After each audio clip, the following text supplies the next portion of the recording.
એમ તો ઠાકોરજીના જમણા હાથમાં વેણું આવે.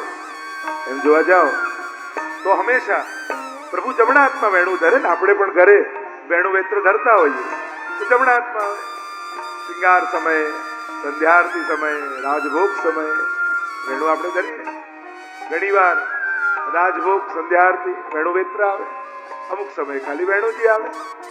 જમણા હાથમાં ધરી. પણ અહીંયા વામ બાહુ કૃત વામ કપોલ, ડાબા હાથમાં ડાબા ગાલને ડાબા ખભા ઉપર ઝુકાવીને અધરાર્પિત વેણું કોમલાંગુલી ભીર આશ્રિત માર્ગ, કોમળ આંગુળીઓ ભરે ચિત્રોને ભરતા અને ઠાકોરજીએ વેણું નાદ કર્યો. વામ બાહુ, ડાબે બાજુ તો સ્વામીજી છે, એમનો આશ્રય કર્યો. અનેક અનેક લીલાઓ છે. મહાપ્રભુજી સમજાવે 3 પ્રકારની સુધા પ્રભુ વહાવે છે વેણુનાદ દ્વારા. દેવ ભોગ્યા, ભગવદ ભોગ્યા અને સર્વા ભોગ્યા. વેણુનાદ તો કરે છે, પણ મેં પહેલા સમજાવ્યું ને, વેણુનાદ એટલે નાદ પાત્ર છે. નાદના પાત્રમાં પ્રભુ પોતાની સુધા પધરાવી પ્રત્યેકનો સુધા સંબંધ પ્રભુ કરાવે છે. અને ભગવત સુધા સંબંધ થાય ત્યારે જ રાસનો અધિકાર મળે, ત્યારે ભગવત સ્વરૂપનું સ્થાપન હૃદયમાં થાય. એટલે ગોપીઓ પણ પ્રભુના આ એક એક લીલાને ગાય, અને ગાય પાછું પોતાના કાનમાં સંભળાય એટલી અવાજથી ગાય, પાછું હૃદયમાં આવે અને ફરી અવગાહન, અને આમ હૃદયમાં રસ સ્થિર થાય. આખો પ્રકાર મહાપ્રભુજી બતાવે. તો દેવ ભોગ્યા સાક્ષીણા દેવા, આ સાક્ષીઓ જે હરણીવાદી દેવો છે, દેવ ભોગ્યા, ભગવત ભોગ્યા ભગવતીઓ જેનું ગ્રહણ કરે, અને સર્વા ભોગ્યા કોઈ જેનો ભોગ ન, સર્વ માટે અભોગ્ય, એટલે કે પ્રભુ પોતાના માટે સુધા વ્રજ ભક્તોમાં સ્થાપિત કરે અને પોતે રાસમાં ગ્રહણ કરે. 5 પ્રકારે વેણુનાદ કરે. ઉપર જોઈ, નીચે જોઈ, સામે જોઈ, જમણી બાજુ જોઈ, ડાબી બાજુ જોઈ. નાદ કરતા જે સમયે દ્રષ્ટિ જ્યાં હોય એના પરથી નક્કી થાય કે કોના માટે વગાડી રહ્યા છે. ઉપર દેવાંગનાઓ, નીચે અચેતન સૃષ્ટિ, વ્રજ ભક્તો, ગોપીજનો, સખાઓ, આમ જુદા જુદા માટે પ્રભુના વેણુનાદ. બહુ અદ્ભુત કથા છે વેણુ. સ્વયં વેણુ શું છે એની પણ ચર્ચા આવી. વંશસ્તુ ભગવાન રુદ્ર, એક અર્થ એમ કર્યો કે વેણુ છે મહાદેવજીનું રૂપ છે અને વેત્ર છે બ્રહ્માજીનું રૂપ છે. કોઈ અર્થ એમ કર્યો કે આ સાક્ષાત સરસ્વતી છે, એનો પણ ભાવ બતાવ્યો. અનેક અનેક ભાવો વેણુના પણ છે. મુરલી, વેણુ, આનામાં પણ ભેદ બતાવ્યા છે. દરેક સમયનો વેણુનાદ કોઈ જુદા ભક્ત માટે છે. અને પ્રભુ વેણુના સ્વર ભરી પોતાના નાદને વેલાવે, જડ ચેતન બની જાય અને ચેતન જડ બની જાય. વેણુનો સ્વર છે. ખૂબ અદ્ભુત લીલાઓ છે. એવા યુગલ ગીતના એવા પ્રભુને વંદન કરીએ. આગળ અરિષ્ટાસુર વધની કથા આવી. નારદજીએ કંસને સમાચાર આપ્યા કે તારા શત્રુ બીજો કોઈ નહીં. જે દેવકીજીનું 8મું બાળક છે ને, આ નંદ બાબાનું બાળક છે. કંસને આવ્યો ક્રોધ, હમણાં મારી નાખ, ઉતાવળ ન કરીશ. એમ કર, ધનુર્યજ્ઞનું આયોજન કર ને એમને અહીંયા બોલાવો, જેથી પહેલવાનો દ્વારા એનો વધ પણ થઈ જશે અને તારા ઉપર આરોપ પણ નહીં લાગે. વિચાર ગમ્યો. નક્કી કર્યું કે કોને મોકલું પ્રભુને લાવવા માટે. પસંદગી ઉતરી અક્રૂરજી પર. અક્રૂરજીને કહ્યું કંસે કે તમે જશો બ્રજમાં અને કૃષ્ણને અહીંયા લઈને આવશો. અને અક્રૂરજીના તો આનંદનો પાર ન રહ્યો. અરે મેં એવું કયું સુકૃત કર્યું, એવું કયું સત્કર્મ કર્યું છે કે પ્રભુને પધરાવવાની સેવા મને મળી રહી છે. કોઈ પણ સેવા મળે ને ત્યારે સેવાને જોખવા ન બેઠતા કે આ મોટી સેવા, આ નાની સેવા, આ પિતરની સેવા, આ બહારની સેવા. સેવા મળી ને તો સૌભાગ્ય માનીને માથે ચડાવી દીધી. આપણી તકલીફ એ છે કે મળેલી સેવાને પણ ત્રાજવે જોખવા બેસી આપણે બુદ્ધિના. અરે પેલાને તો અંદર નહીં મળી, મને તો બહાર નહીં મળી. સેવા એ પોતાના રૂપમાં પૂર્ણ હોય છે. સૌભાગ્યશાળીને પ્રભુ સેવા આપતા હોય છે. ભાગ્યશાળીને ભગવાન મળે, પણ સૌભાગ્યશાળીને સેવા મળે છે. એટલે જે સેવા મળે એને માથે ચડાવી દે. અક્રૂરજી પ્રસન્ન થઈ રહ્યા છે. કેવો હું ભાગ્યશાળી, પ્રભુને પધરાવવાનો લાભ મને મળ્યો છે. આખી રાત્રિ નીંદ નથી આવતી. અક્રૂરજી સવારે ઉઠ્યા, રથ તૈયાર કર્યો, રથની લગામ ખેંચી અને ગડગડ ગડગડ તો રથ આગળ ચાલે છે. રથ ધીમો ચાલે છે ને મનોરથ વધારે તેજ ચાલી રહ્યા છે. અરે પ્રભુ કેવા લાગતા હશે, મને શું કહીને બોલાવશે, કઈ રીતે મારી જોડે પધારશે, અનેક પ્રકારના મનમાં કુતૂહલતાઓ જાગી રહી. રથ આવ્યો છે નંદાલયમાં. સંધ્યાકાળનો સમય છે. નંદ બાબાએ સ્વાગત કર્યું, પધારો પધારો. અક્રૂરજીને ભીતર લઈને આવ્યા છે. અક્રૂરજી બધાને મળી રહ્યા છે. એટલામાં પ્રભુ પધાર્યા. અરે કાકાજી, આપ રાત્રિના સમયે બધા ભોજન કરવા બિરાજ્યા. અને ભોજન કરતા કરતા અક્રૂરજીએ પોતાનો પ્રસ્તાવ મૂક્યો કે હું કૃષ્ણને લેવા આવ્યો છું. રાજા કંસે ધનુર્યજ્ઞનું આયોજન કર્યું છે, તમને બધાને આમંત્રિત કર્યા છે અને કૃષ્ણને લેવા માટે તો મને મોકલ્યો છે. પ્રભુ પણ રાજી થઈ ગયા. હા, અમને તો ઘણા દિવસથી મથુરા નગરી જોવાની તત્પરતા હતી. બાબા હું જાઉં? બાબાને તો મનાવી લીધા, પણ મૈયાએ મુખ ફેરવી લીધું. માં, કેટલા દિવસથી મારા મનમાં મનોરથ છે કે મથુરા નગરી જોવા જાઉં. માં, મને જવા દે ને. માં કઈ જવાબ આપતા નથી, જોતા પણ નથી કૃષ્ણ સામે. માં, હું તને કઈ વાત કરી રહ્યો છું, મારે મથુરા જવું છે, મને જવા દે. બેટા, એક રાત પણ તને અળગો રાખ્યો નથી, કેમ જવા દઉં? ના માં, ઘણા દિવસથી મારી ઈચ્છા છે મથુરા નગરી જોવાની, મને આજ્ઞા આપ. અને તું મને આજ્ઞા નહીં આપે તો તને મારા સોગંદ છે. અને જયારે આમ કહ્યું ત્યારે હૃદય ભરાઈ આવ્યું યશોદાજી. કેવા લાગ્યા યશોદાજી, લાલન તું જાય એનો વાંધો નથી, પણ હૃદયના ખૂણામાંથી ક્યાંક અવાજ આવે છે કે એક વાર તું વ્રત છોડીને જઈશ ને પછી ક્યારે પાછો નહીં આવે. ના માં, હું તને વચન આપું છું, હું જલ્દી પાછો આવીશ. ઠીક છે બેટા, કાલે સવારે નીકળજો. અને એટલામાં તો વાયુ વેગ્યા સમાચાર આખા બ્રજમાં પહોંચી ગયા. કૃષ્ણ બ્રજ છોડીને મથુરા જાય છે. ગોપીઓના ટોળાના ટોળાઓ નંદાલયના ચોકમાં ભરાઈ ગયા. સવાર થતા થતા તો આખો ચોક ગોપીઓના ટોળાથી ભરાઈ ગયો. હે કૃષ્ણ, અમને છોડીને તું જાય. પ્રભુ બધાને મનાવે છે કે હું જલ્દી પાછો આવું, મથુરા નગરી જોવા જાઉં છું. કંસે અમને બોલાવ્યા છે, કોઈનું મન માનતું નથી.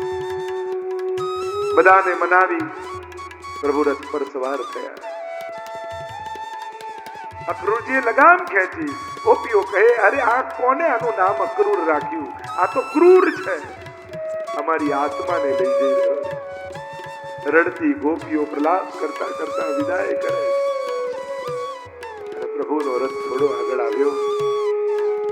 અક્રૂરજીને કહ્યું, ઉભા રહો. શું થયું? થોડી ક્ષણમાં પાછો આવો.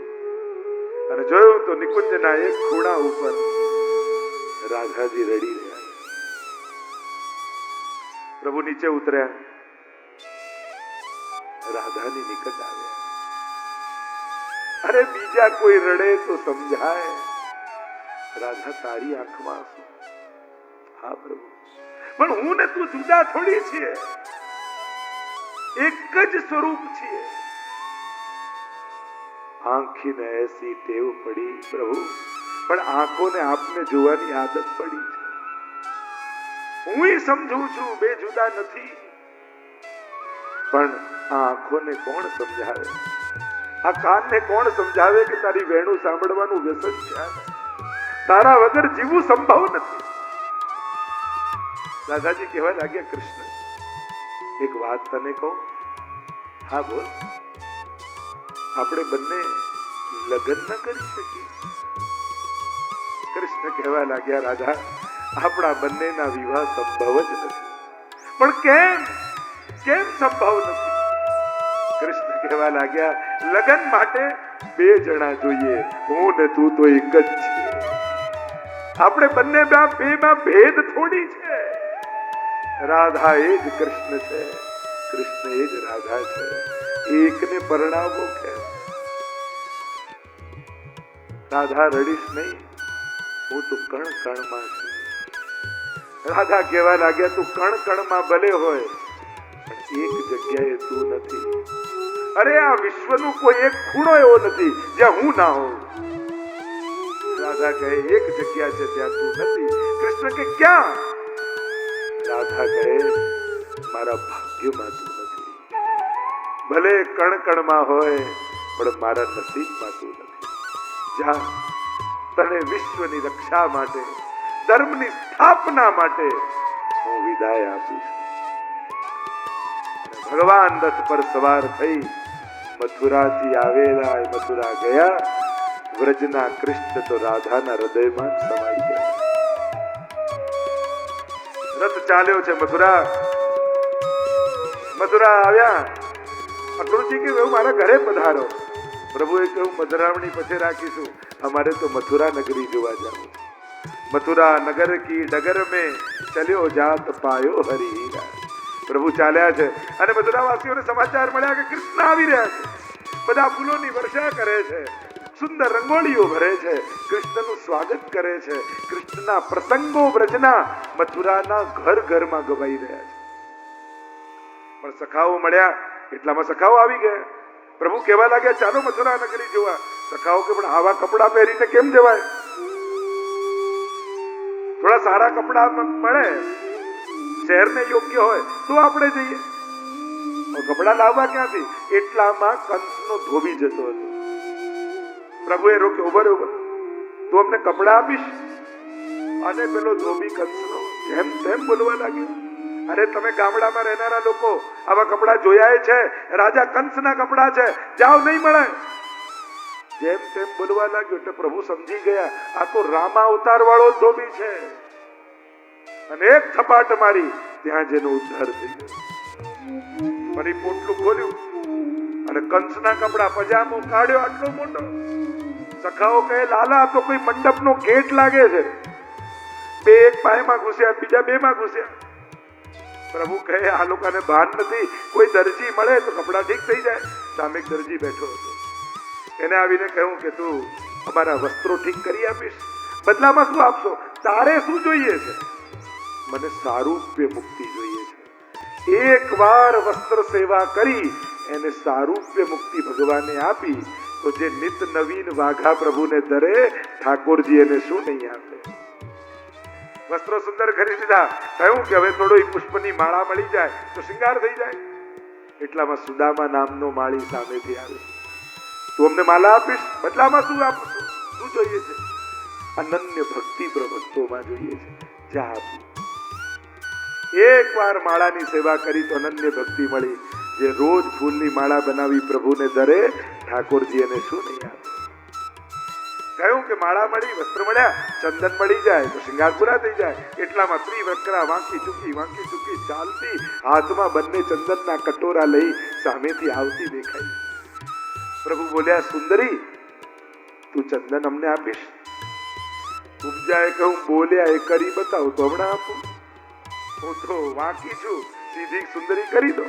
પગથી પગ દબાવ્યો, થોડી લઈને ખેંચી, સર્વાંગ સુંદરી થઈ ગઈ. કુબજાએ કહ્યું, મારા ઘરે પધારો. કહ્યું, અમારે તો મથુરા નગરી જોવા જવું છે અને બીજા દિવસની સવાર પડી છે. ધનુર્યુદ્ધનું આયોજન થયું છે. નગારાઓ બહાર ડમ ડમ ડમ ડમ ડમ ડમ વાગી રહ્યા છે. ઉગ્રસેનને રાજા બનાવ્યો. અસ્થિ અને પ્રાપ્તિ રડતી રડતી પિતાને ત્યાં ગઈ. અહીંયા નંદ બાબાને કહ્યું, હવે હું ગોકુલ નહીં આવું, આપ પાછા જાઓ. યશોદાજીના વિરહનું વર્ણન કરવામાં આવ્યું. વિદ્યાભ્યાસ કરવા માટે સાંદીપની ઋષિના આશ્રમમાં ભગવાન પધાર્યા. 64 દિવસમાં 64 વિદ્યાઓને પ્રાપ્ત કરી. સુદામાજી સાથે ત્યાં મુલાકાત પ્રભુની થઈ. પાછા પધાર્યા.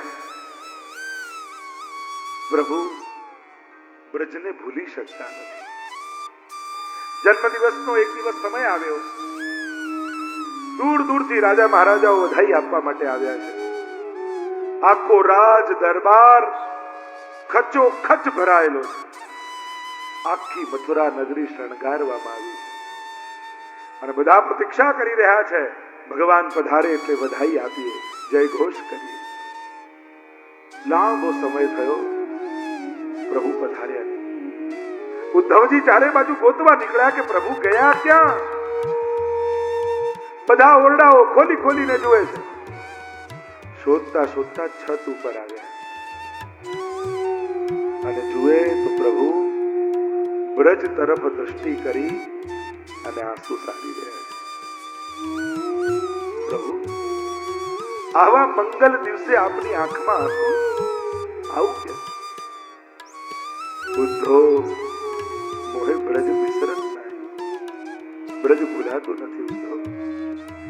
આજે પણ સૂતો હોઉં તો રાતના સમયે માનો અવાજ સંભળાય, લાલા લાલન એવા શબ્દો સંભળાય.